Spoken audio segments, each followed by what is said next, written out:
থেকে জুমার নামাজ দেখতে পাই যে দুইটা আজান দেয়, যে সম্প্রতিটা দেখছি যে 12টার সময় একটা, যে জুমার খুতবার আগে একটা।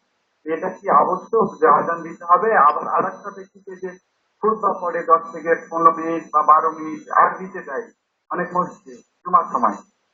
তো সেটার বিষয়ে জানতে চাচ্ছি। জি, আপনার প্রশ্নটা আমরা পেয়েছি, খুব সংক্ষেপে, হাতে সময় নেই, খুব সংক্ষেপে যদি। না, জুমার যে নামাজ, যেটা আমরা যে জুমার নামাজের খুতবার কথা, আজানের কথা বলছি, আজানটা হযরত উসমান রাদিয়াল্লাহু তাআলার সময়কালে প্রবর্তিত হয়েছে এবং এটা অবশ্যই সানি আজানটা দরকার। আর অপর দিক থেকে যে খুতবার যে বিষয়টা আছে, হ্যাঁ, খুতবার সেই সময়ের বিষয়গুলো নিয়ে সেখানে কথা হবে, সেখানে 10 মিনিট 15 মিনিট যেতেই হোক, যেতে হোক না কেন, এটা প্রকৃত অর্থে নবী করিম সাল্লাল্লাহু আলাইহি ওয়াসাল্লাম তো প্রয়োজনের সে কথাগুলোই বলেছেন। অর্থাৎ সেই প্রয়োজনীয় কথাগুলো, এগুলো একজন ক্ষতি করবে, এটাই মূলত কথা।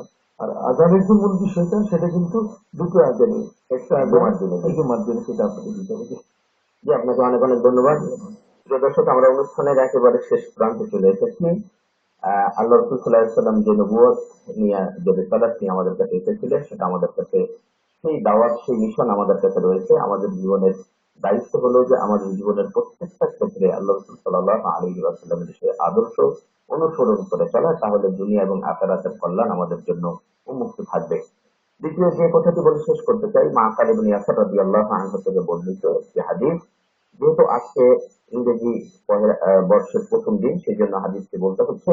আল্লাহ রাসূল সাল্লাল্লাহু আলাইহি ওয়াসাল্লাম বলেন যে প্রতিদিন, প্রত্যেকটা দিন মানুষকে ডেকে বলে যে, শোনো, আমি অনাগত দিন, তোমরা আমার মধ্যে যে কাজ করবে কিয়ামতের ময়দানে কিন্তু আমি সেটা সাক্ষী দেব। সুতরাং তোমাদের উচিত হবে আমার মধ্যে ভালো কাজ করা, যেন আমি কিয়ামতের ময়দানে তোমাদের জন্য ভালো সাক্ষী দিতে পারি। আর আমি যখন চলে যাব আর কখনো ফিরে আসবো না।